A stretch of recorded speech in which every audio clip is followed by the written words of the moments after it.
कई शहरों में हिंदू लड़कियों के साथ धर्मांतरण के मामले सामने आ रहे हैं। प्रशासन और पुलिस की तमाम कोशिशों के बाद भी धर्मांतरण पर नकेल नहीं कसी जा रही है। मुस्लिम युवकों की ओर से हिंदू लड़कियों को टारगेट किया जा रहा है। पहले दोस्ती होती है, फिर प्यार का जाल फैलाकर लड़कियों को फंसाया जाता है।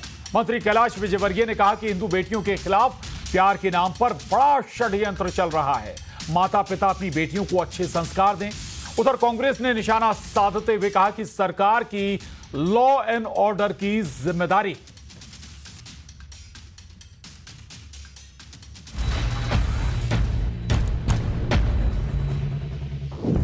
दोस्ती और प्यार का जाल, बेटियों के साथ फरेबी चाल दी गई है। इस कारण उन्होंने इस तरह से कोई वक्तव्य दिया है और ऐसा ना हुआ है और ना कभी हो सकता है। इंदौर टू बुरहानपुर साजिश का दौर। बेटियां फंसती जा रही, ये बहुत गंभीर बात कह रहा हूँ। माताएं बहनें बैठी हुई हैं, अपनी बेटियों को बहुत अच्छे संस्कार दो। आप आपके हाथ की बात आप कर रहे हैं, लॉ एंड ऑर्डर आपके हाथ में है। डबल इंजन की सरकार है, आपकी 2 दशकों से सरकार चल रही है। देश और प्रदेश में आपकी सरकार है और आप सवाल खड़े कर रहे हैं। बेटियों से गंदा खेल, आखिर कब नकेल? पहले दोस्ती और फिर प्यार का जाल फैलाकर हिंदू लड़कियों को फंसाया जा रहा है। उनके साथ शारीरिक संबंध बनाकर धर्म परिवर्तन कराने के लिए ब्लैकमेल किया जाता है। प्रशासन और पुलिस की तमाम कोशिशों के बाद भी धर्मांतरण पर नकेल नहीं कस पा रही। मंत्री कैलाश विजयवर्गीय ने कहा कि हिंदू बेटियों के खिलाफ प्यार के नाम पर बड़ा षड्यंत्र चल रहा है। उधर कांग्रेस ने निशाना साधते हुए कहा कि सरकार की लॉ एंड ऑर्डर की जिम्मेदारी है। आखिर कैसे धर्मांतरण गैंग पर नकेल कसेगी, आज इसी पर करेंगे महाडिबेट में चर्चा।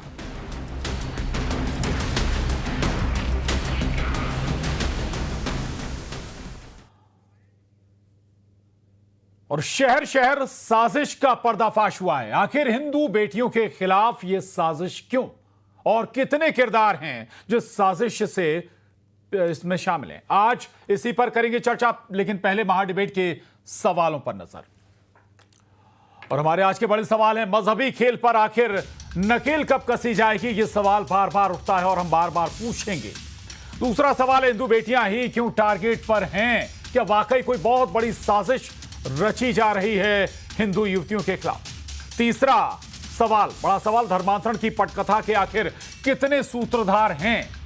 ये भी महत्वपूर्ण सवाल है। चर्चा शुरू करें। सबसे पहले बेहद खास मेहमान हमारे साथ इस चर्चा में जुड़ रहे हैं, उनसे तारुफ आपका करा देते हैं। गुंजन चौकसे जी, प्रवक्ता बीजेपी, बहुत स्वागत। जमशेद आलम साहब, मुस्लिम स्कॉलर हमारे साथ हैं। डॉक्टर रिनू यादव जी, मॉडल हैं, आप सभी का बहुत स्वागत। डॉक्टर राम पांडे जी, प्रवक्ता कांग्रेस, आपका बहुत स्वागत। आचार्य राज मिश्रा जी, हिंदू धर्मगुरु, हमारे साथ इस चर्चा में शामिल हैं, आप सभी का बहुत स्वागत है। और सबसे पहले गुंजन चौकसे जी के पास ही मैं जाऊंगा। गुंजन चौकसे जी, लेकिन उससे पहले कुछ बेहद महत्वपूर्ण बातें जरूर बता देना चाहते हैं। इंदौर से मामला सामने आया, बुरहानपुर से भोपाल का पुराना मामला सामने है ही, लेकिन जो इंदौर की युवती ने जो खुलासे किए वो हैरान करने वाले हैं। इंदौर की युवती बताती है कि खासकर कोचिंग में, संस्थानों में पढ़ने वाली हिंदू लड़कियां निशाने पर हैं। करीब 10,000 लड़कियां मुस्लिम युवकों के निशाने पर हैं। इतना ही नहीं, स्लीपर सेल एक पूरी तरह से काम कर रही, जो कॉल सेंटर और टेली परफॉर्मेंस के कार्यस्थलों पर टारगेट करती है हिंदू लड़कियों को। इतना ही नहीं, मुस्लिम लड़कों के ग्रुप में हिंदू युवतियों को रखा जाता है और फिर जो मुस्लिम लड़के हैं वो कहते हैं कि अल्लाह ने उनके लिए, यानी कि मुस्लिम युवकों के लिए उन्हें बनाया है, उन्हें पैदा किया है। ये तमाम बातें अब धीरे धीरे निकल कर सामने आ रही हैं। लेकिन पहला सवाल गुंजन चौकसे जी आपसे ही है, ये सब कुछ हो रहा है और वो भी बीजेपी सरकार में। अगर बीजेपी सरकार में हिंदू लड़कियां सुरक्षित नहीं है तो ये वाकई बहुत बड़ा सवाल है। प्रशांत जी, देखिए, मैं एक महिला हूं, अधिवक्ता हूं और उसके बाद एक पार्टी की प्रवक्ता, तो तीनों पहलू पे अपनी बात रखना चाहूंगी जी। ये बहुत संवेदनशील मुद्दा है, जहां हम देख रहे हैं कि हमारी छोटी बच्चियों के साथ जिस तरह उनके भविष्य के साथ खिलवाड़ हो रहा है। सरकार पे जब आरोप प्रत्यारोप की बात आती है तो देखिए, सरकार अपनी जिम्मेदारी पूरी उठा रही है। हमारे प्रदेश के मुखिया डॉक्टर मोहन यादव जी ने सार्वजनिक तौर पर आके ये चेतावनी भरे शब्दों में कहा रहा है कि मध्य प्रदेश में हम इस तरीके के किसी भी अपराध को पनपने नहीं देंगे। हमने एसआईटी का गठन किया, हमने तत्काल रूप से एफआईआर रजिस्टर की, जैसे ही मामले संज्ञान में आए सभी आरोपियों को गिरफ्तार किया। सरकार का काम है कानून बनाना। अगर मैं इस लव जिहाद को लेकर जो कानून की बात करती हूँ, धार्मिक स्वतंत्रता कानून जो है वो मध्य प्रदेश का कानून पूरे देश में सबसे सख्त कानून बना है उसमें, और कुछ चुनिंदा प्रदेश है जहां पे ये कानून लागू होता है, जिसमें मध्य प्रदेश भी वो एक प्रदेश है जहां पे अगर धर्मांतरण के मामले सामने आते हैं, जोर जबरदस्ती करके, बहला के, फुसला के, लालच देके अगर किसी का धर्मांतरण किया जाता है तो 1 से 5 साल तक की सजा है, और अगर सामूहिक धर्मांतरण हो रहा है तो 5 से 10 वर्ष की सजा है। तो कानून बनाना, कानून को सख्ती से पालन करना, ये सरकार अपना काम कर रही है। हमें दूसरे पहलू पे जाना पड़ेगा, हमें इसके पीछे वजह भी समझनी पड़ेगी। आपने देखा इंदौर में कुछ दिन पहले एक मामला आया कि कांग्रेस का एक पार्षद वहां पर लिप्त पाया गया, जहां वो पैसों का लालच देके उसी समुदाय के युवकों को लालच देता था, 2-2 लाख रुपए देता था और उन्हें टारगेट बनाकर भेजता था कि हिंदू लड़कियों को आप फंसाओ, अपने प्यार के जाल में फंसाओ, शादी करो या उन्हें देह व्यापार में धकेल दो। तो ये मानसिकता क्या है? ये फंडिंग क्यों है? ये कांग्रेस के द्वारा जो फंडिंग की जा रही है, इस तरीके के अपराध को बढ़ावा दिए जा रहा है, हमें इस पे भी बात करनी पड़ेगी। ये एक सामाजिक मुद्दा है, हमें मानसिकता पे बात करनी पड़ेगी प्रशांत जी, कि क्यों हिंदू, आपका भी आज सवाल है एजेंडा का, कि क्यों हिंदू लड़कियों को टारगेट बनाया जा रहा है, कलमा पढ़ाया जा रहा है। अरे शर्म आनी चाहिए, वहां कश्मीर की धरती पे वो आतंकवादी आके कलमा पढ़ा के गोलियां मारते थे। तो आज अगर हम हमारे देश में, अगर मध्य प्रदेश में भी बात कर लूं, तो मुसलमान युवतियों से कलमा पढ़ाने की काम कर रहे हैं। इस मानसिकता पे अब बात करनी पड़ेगी। ठीक है, ये सामाजिक मुद्दा है, बात है, इसका राजनीतिकरण जो कांग्रेस कर रही है, ये बहुत शर्मनाक है। ठीक है, बहुत सारी बातें आपने कही। मैं जमशेद आलम साहब के पास जाना चाह रहा था, लेकिन चूंकि आपने इसमें कांग्रेस को भी इन्वॉल्व कर दिया, कहा कांग्रेस फंडिंग करती है, कांग्रेस पार्षद का भी जिक्र आपने कर दिया, तो इस पर राम पांडे जी का रिएक्शन जरूरी है। राम पांडे जी, हालांकि लॉ एंड ऑर्डर की जिम्मेदारी सरकार की होती है, बिल्कुल ठीक बात है, लेकिन अगर आपकी पार्टी के कुछ नेता अगर इस तरह की इन एक्टिविटीज में इन्वॉल्व नजर आए तो फिर सवाल वहां भी जाता है। जी, हमारे पास कोई पैसा नहीं है जी, इनके पास है 35 करोड़। ये लोग 35 करोड़ तक विधायकों को दे देते हैं, तो इनके पास पैसे की कमी नहीं है। और 2014 से लेकर अब 2025 बात पैसे की नहीं, बात आपके नेता अगर इन्वॉल्व हों, कांग्रेस पार्षद का नाम सामने आया था ना, अभी भी शायद वो फरार हैं संभवतः। जी, सजा किसी को नहीं होती है। इन्होंने तबलीगी जमात पर आरोप लगाए थे कि कोरोना इन्होंने फैलाया, अभी सुप्रीम कोर्ट ने बोल दिया सारी खबरें फर्जी थी। तो किसी पर आरोप लगाना, और विशेषकर कांग्रेस पर आरोप लगाना, तो ये तो भारतीय जनता पार्टी के लिए बाएं हाथ का खेल है। ED, CBI, income. Ram Pandey ji, मैंने आरोप नहीं लगाया, भाजपा ने आरोप नहीं लगाया। उन मुस्लिम युवाओं ने आके बोला है कि हमें बहला फुसला के पैसों का लालच देके हमसे ये काम करवाया गया। 150 से 200 मुस्लिम युवा सामने आए हैं जिन्होंने ये कबूला है। राम पांडे जी, नहीं मैडम, सिर्फ पूछ लीजिए जरा, ये फिर बीच में टोकेंगे। नहीं, अपनी बात रखिए प्लीज। नहीं, मुझे बीच में टोकना पसंद नहीं है सर। बहुत लोग हैं, पूछ लीजिए आप। नहीं, आपके चूंकि सब आपके पार्षद के नाम, पार्षद की बात आई थी, और ठीक है, रुक जाइए गुंजन चौकसी जी, रुक जाइए।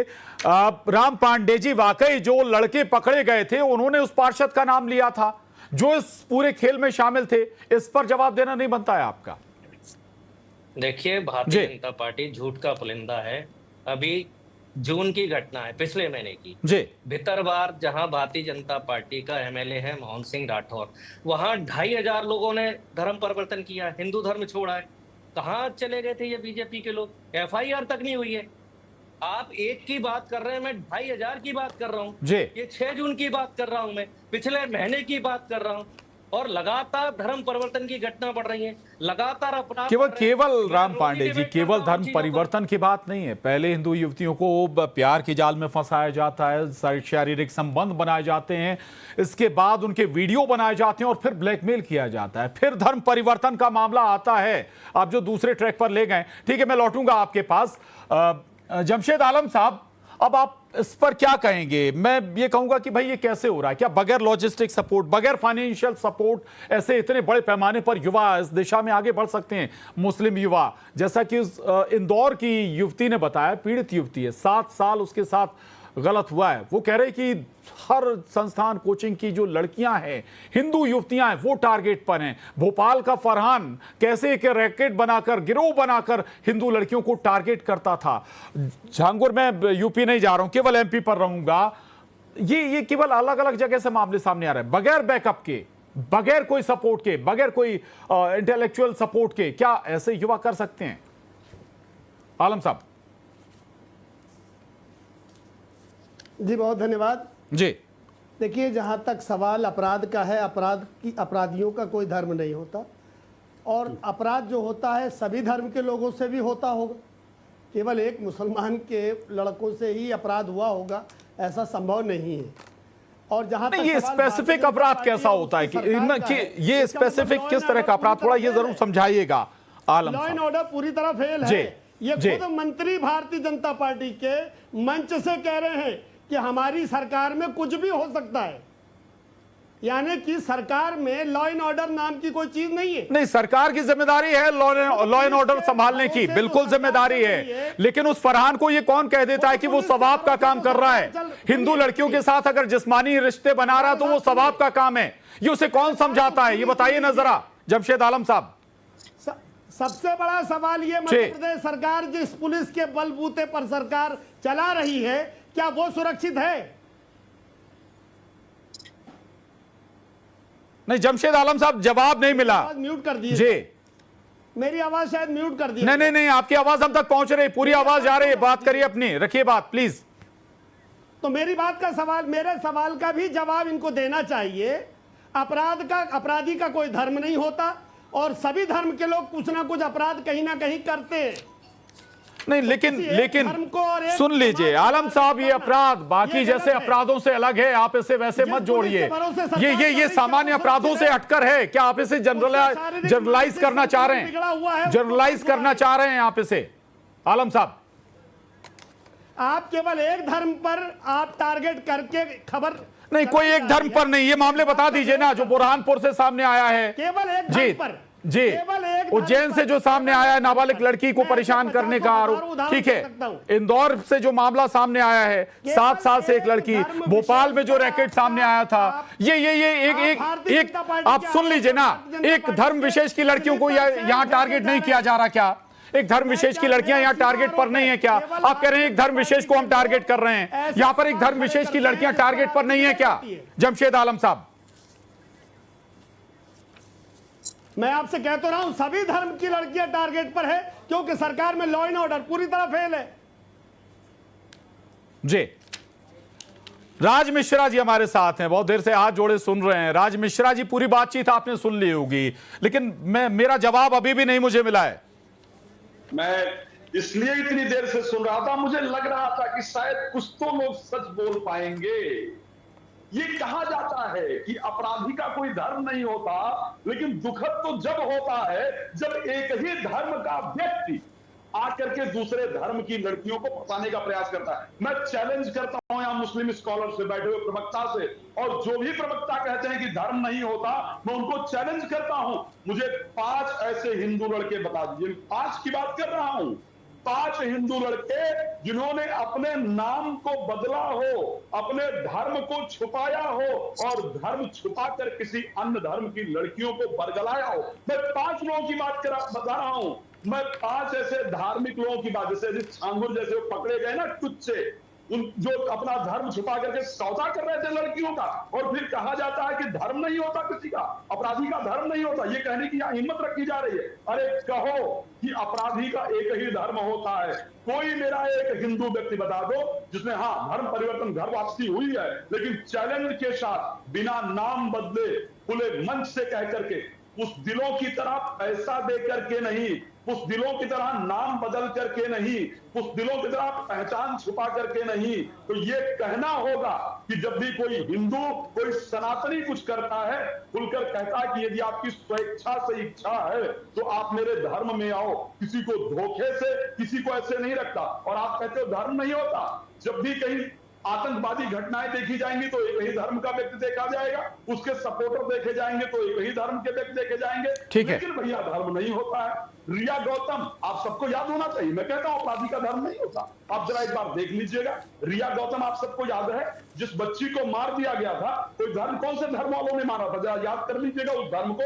वही शांति दूत वाले धर्म के लोगों ने उसको मारा गया था। साक्षी, आप सबको शायद याद होगा, साक्षी किस धर्म के लोगों ने मारा था भाई। मैं आपको एक बात और क्लियर कराना चाहता हूं, सिर्फ उत्तर प्रदेश की बात कर रहा हूं।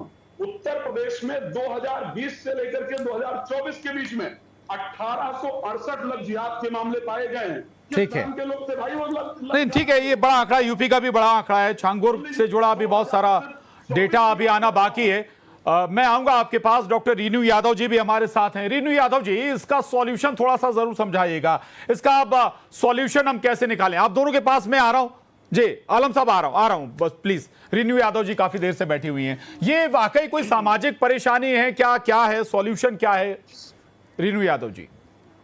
और जितना मैं इस चीज़ को समझ पा रही हूँ, जी, सारे केसेस आ रहे हैं, और मैं भी एक कॉलेज में एज अ प्रिंसिपल काम करती हूँ, तो मेरे अंडर भी कई लड़कियाँ हैं, राइट। तो जो उनकी बातें होती हैं, जो स्टूडेंट्स की बातें होती हैं, जो एज अ होल समाज में सोसाइटी की बातें होती हैं, मैं उस एंगल से थोड़ा इस केस को रखना चाहूँगी। देखिए, अगर कोई चीज़ इतने बड़े पैमाने पर हो रही है, राइट, तो उसके पीछे ज़रूर कुछ ना कुछ तो होगा ही। अदरवाइज एक घटना होती, 2 घटना होती, 4 घटनाएं होती, लेकिन लगातार ये चेन की तरह होती ही जा रही है, खत्म होने का नाम ही नहीं ले रही है। तो मुझे ये लगता है कि कहीं ना कहीं कोई ना कोई तंत्र तो इसके पीछे काम कर ही रहा है, तभी ये घटना एक चेन की तरह पूरे सोसाइटी में अलग अलग शहरों में अलग अलग रूप में हो रही है, right. So as a society मुझे ये लगता है कि हम कहाँ पर कंट्रीब्यूट कर सकते हैं कि भाई हम एक सोशल अवेयरनेस क्रिएट करें, और जो हमारे आसपास की लड़कियां, हमारे आसपास के जो बच्चे हैं, जो यंग एज में हैं, जो इस बात को अभी तक समझ नहीं पा रहे, तो as a parent, as a society हमें उनके साथ एक बॉन्ड बनाना है और उनको काउंसलिंग देनी है, एक अवेयरनेस क्रिएट करना है कि भाई ऐसा तंत्र काम कर रहा है। वो अभी यहाँ पर मैं लॉ एंड ऑर्डर पर भी आऊंगी। अगर ऐसा तंत्र यहाँ पे काम कर रहा है तो हमें उस तंत्र से कैसे बचना है, और अगर बाय द वे हमारे साथ वो घटना घट जाती है, मैंने यहाँ 7 साल से लोग इस तरीके की प्रताड़ना में जा रहे हैं, तो वो 7 साल तक ये बर्दाश्त क्यों कर रहे हैं, कैसे कर पा रहे हैं? 7 साल से उन्होंने आवाज नहीं, उस युवती 2019 में जो था, 2019 का मामला था, 2019 में वो पंजाब चली गई इसी से परेशान होकर। आरोपी सुल्तान नागौरी, इंदौर का सुल्तान नागौरी, जिस पर आरोप है, पंजाब चली गई। इसके बाद सुल्तान नागौरी की शादी हो गई, तब 2025 में युवती लौटी, फिर सुल्तान नागौरी ने परेशान किया, जिस्मानी संबंध बनाए, फिर धर्म परिवर्तन का दबाव बनाया। जी, ये सारी बातें मैं लौटूंगा आपके पास, ठीक है जी जी जी, लौट रहा हूं। प्लीज जमशेद आलम साहब, आप कुछ जवाब देना चाहते थे राज मिश्रा जी का? देखिए, ये जो स्लीपर सेल की जहां तक बात आई है, अगर सूक्ष्मता से जांच हो तो इन्हीं के लोग निकलेंगे जो धर्मांतरण करवा रहे हैं। जो इस तरह की घटना आज देश भर में हो रही है, इसके पीछे षड्यंत्र कौन है, ये कौन षड्यंत्रकारी है, उसकी जांच होनी चाहिए। ये पता होना चाहिए कि ये सारा देश के अंदर में ये जो चल रहा है, इसके पीछे कौन लोग हैं। ये इंटेलिजेंस फेल है, ये डबल इंजन की सरकार फेल है। बार बार आलम साहब बार आ रहा है सामने, कौन पीछे है इसके? को किसी के धर्म से नहीं जोड़ सकते, इस बात को इनको समझा दीजिए आप। किसी भी अपराधी को धर्म से नहीं जोड़ा जा सकता, किसी के धर्म से मत जोड़िए। ये टारगेट करते हैं लेकिन मुसलमानों को और इस्लाम के मानने वालों को। मैं इनका विरोध करता हूं इस बात का। नहीं जोड़ेंगे छानू को धर्म से। जो लद्दाख से लोग निकले, मैं 1868 मामले बता रहा हूं, सुन लीजिए। और बाकायदा 2024 में सिर्फ 6 महीने के अंदर 49 केस हुए हैं, 51 लोग गिरफ्तार हुए हैं। समझ में आया? कितने लोगों को अपने अपने जाति और धर्म से निकाला? टीवी पर बैठ करके नौटंकी बता देना बड़ा आसान है, पीछे से सपोर्ट करते हैं। ये मनगढ़ंत आपके आरोप है, केवल मनगढ़ंत आरोप है, इसके अलावा कुछ नहीं है आपके पास। जमशेद आलम साहब, केवल मनगढ़ंत है। पूरे देश के एनसीआरबी के रिकॉर्ड उठा करके देखिए आप, एनसीआरबी के रिकॉर्ड। जमशेद आलम साहब, आज की बात कर रहा हूं मैं। जमशेद आलम साहब, आज की बात कर रहा हूं। इंदौर से जो युवती सामने आई है, वो कह रही है कि माइंड वॉश करते हैं। मुस्लिम युवक कहते हैं कि अल्लाह ने उनके लिए उन्हें बनाया है, अल्लाह ने तुम्हें हमारे लिए बनाया है। जी 10,000 कोचिंग में पढ़ने वाली हिंदू लड़कियां टारगेट पर हैं। धर्म से जोड़ जी सकते हैं, आप डिबेट मत करिए। जी मध्य प्रदेश में पगड़ी बना करके सरदार बन करके जी, ठीक है। लड़की को गुमराह किया। गुंजन चौकसे जी, गुंजन चौकसे जी, जी देखिए प्रशांत जी, जी। आज बहुत दुख है इस बात का कि आज पैनल पे एक मुस्लिम स्कॉलर थे हमारे साथ।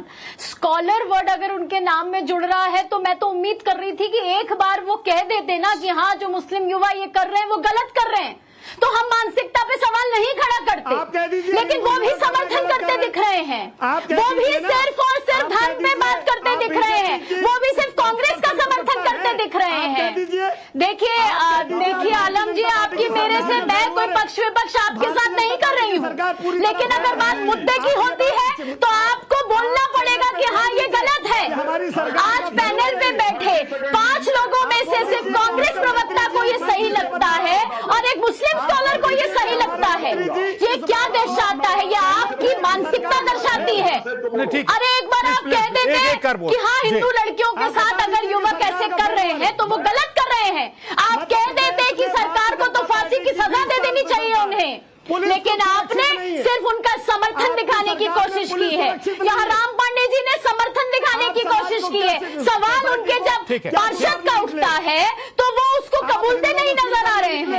देखिए हमें ये पूरे सामाजिक मुद्दे को एक सामाजिक सोल्यूशन ढूंढना पड़ेगा प्रशांत जी। गुंजन जी, क्या ये कानून नहीं, कानून व्यवस्था तो आपके हाथ में है ना गुंजन जी, कानून व्यवस्था तो आपके हाथ में है ना प्रशांत जी। हम तो कह रहे हैं ना कानून व्यवस्था है, कानून को लागू कर रहे हैं, सख्ती से लागू कर रहे हैं सरकार के साथ। प्रशांत जी, आपने एक रेणु जी से सवाल पूछा था कि इसका क्या सोल्यूशन देखते हैं, उन्होंने भी बहुत खूबसूरत जवाब रखा, पर मैं एक महिला होते हुए मैं भी एक जवाब देना चाहती हूँ। इसका सोल्यूशन आपको और मुझको मिलकर निकालना पड़ेगा प्रशांत जी। सिर्फ सरकार पे जिस तरीके का ये ब्लेम गेम खेल रहे हैं, जिस तरह ये मुस्लिम स्कॉलर रिलीजन का ब्लेम गेम खेल रहे हैं, इससे काम नहीं चलेगा। राम पांडे जी के पास जाऊंगा प्लीज। हम सबको मिलकर इसके सोल्यूशन पे जाना पड़ेगा, हमारे बच्चों को प्रोटेक्ट करना पड़ेगा और ऐसे किसी भी आपराधिक मानसिकता वाले व्यक्ति को कड़ी से कड़ी सजा दिलानी पड़ेगी। प्लीज एक आखिरी कमेंट राम पांडे जी का, प्लीज। राम पांडे जी, गुंजन चौकसी जी कह रहे हैं कि आप तो इन मामलों का भी समर्थन कर रहे हैं, कम शब्दों में प्लीज। देखिए बीजेपी ने भारत को नर्क बना दिया 2014 से। रोज हिंदू मुस्लिम लज जिहाद, तबलीगी जमात, भूमि जिहाद, ये जिहाद नहीं राम पांडे जी बताइए, अगर ये घटनाक्रम सामने आए तो क्या हम सामने हो रहा है तो भी ये उसको प्लीज सुन लीजिए ना। अरे गुंजन चौकसी जी सुन लीजिए, मैं बात कर रहा हूँ ना उनसे, प्लीज।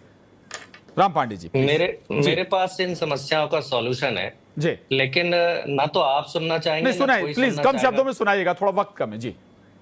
मैं आपको चैलेंज कर रहा हूँ जी, यदि आप एसपी कलेक्टर का इस्तीफा ले लीजिए, गृह मंत्री का इस्तीफा ले लीजिए और मुख्यमंत्री का इस्तीफा ले लीजिए, ये धर्मांतरण रुक जाएगा, क्योंकि बीजेपी करा रही है। बीजेपी का इससे वोट बढ़ता है तो गृह मंत्री पर कार्रवाई नहीं होती है, पुलिस वाले पर कार्रवाई नहीं होती है।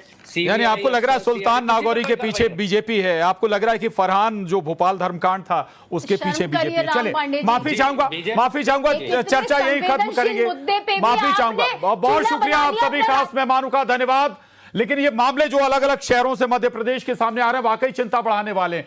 जिम्मेदारी सरकार की भी है, पुलिस प्रशासन की भी है कि अगर संस्थानों में क्या हो रहा है, कोचिंग में क्या हो रहा है, बाकी जो दूसरी जगह है वहां क्या हो रहा है, जिम में क्या हो रहा है, ये जिम्मेदारी या इसकी जानकारी होना भी पुलिस के पास जरूरी है। बहरहाल महाडिबेट में इतना ही।